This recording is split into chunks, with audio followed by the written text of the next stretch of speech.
જય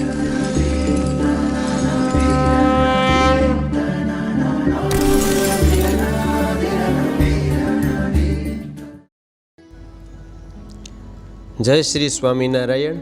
વહાલા ભક્તો, ભગવાન સ્વામિનારાયણ દીક્ષિત નંદ સંતોનું જીવન દર્શન, પરમહંસ ગાથા ભાગ પહેલો.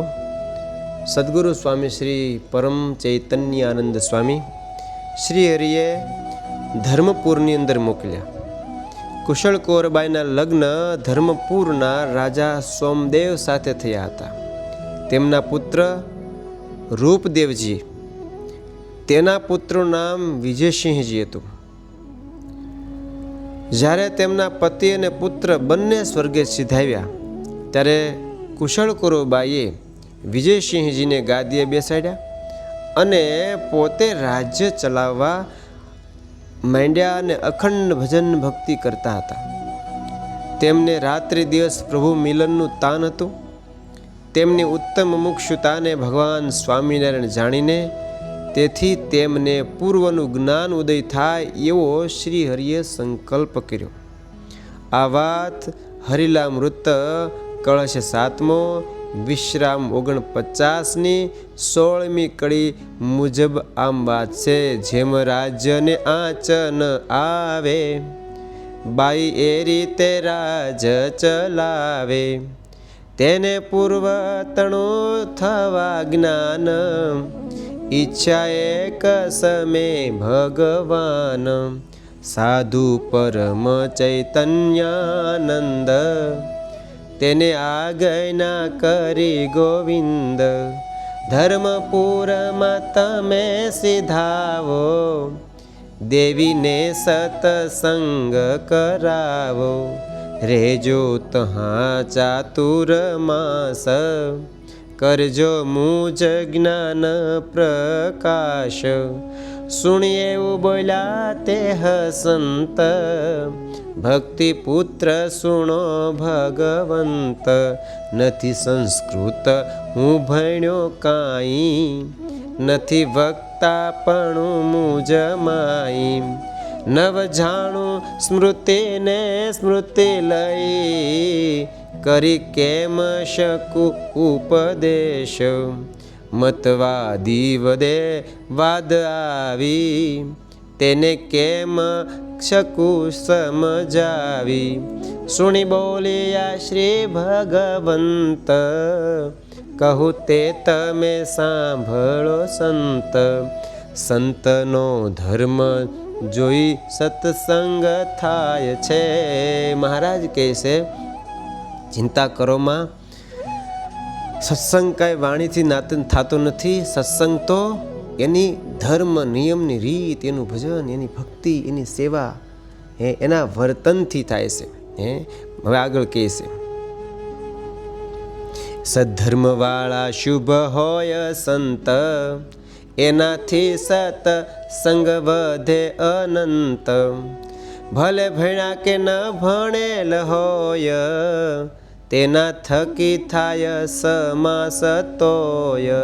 સદ્ધર્મવાળા સંત હોય એનાથી સત્સંગની વૃદ્ધિ થાય છે.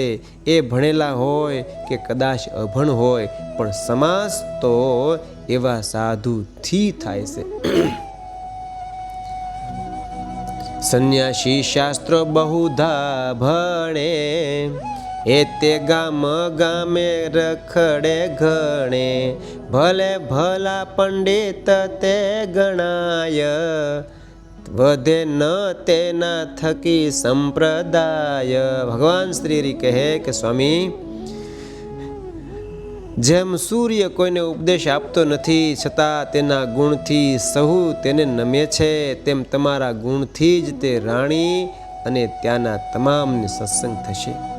જેમાં સદ્ધર્મ ન હોય તે ગમે તેટલો વાચાળ હોય, ગમે તેટલો ભણેલો હોય, ગમે એવા કદાચ ઉપાયને આઈડિયા કરે છતાં પણ સત્સંગ ન થાય.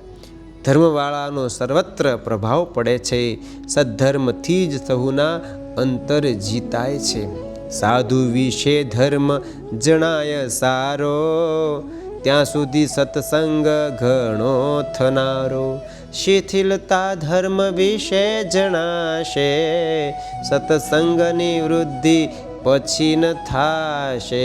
જે સંતો પાખંડી થઈને ફરતા હોય, સત્સંગથી ઉલટી રીત રાખતા હોય, વળી કોઈ જમવા અન્ન આપે તો વધેલું વેચી નાખતા હોય, સારા સંતો ભક્તો સાથે ઈર્ષ્યાને અદેખાઈ રાખતા હોય, તેનાથી દૂર રહેવું અને તેનાથી ક્યારેય સત્સંગ ચાલે નહીં.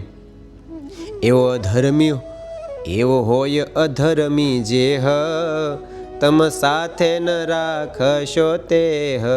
સુણી પરમ ચૈતન્યાનંદ, પામ્યા આનંદ માહી, પામ્યા અંતર માહી આનંદ. સ્નેહ પ્રભુ પદ નામીને શિર, ગયા ધર્મ પૂરે ધરી ધીર. રહ્યા ત્યાં જય ચાતુર્માસ, કર્યો ઉદ્ધવ મતનો પ્રકાશ. સ્વામિનારાયણ ભગવાને પરમ ચૈતન્યાનંદ સ્વામીને આજ્ઞા કરી, તેથી તેમની પાછળ પોતાની આંતરિક પરિસ્થિતિનો સ્વામીને ખ્યાલ આવી ગયો હતો.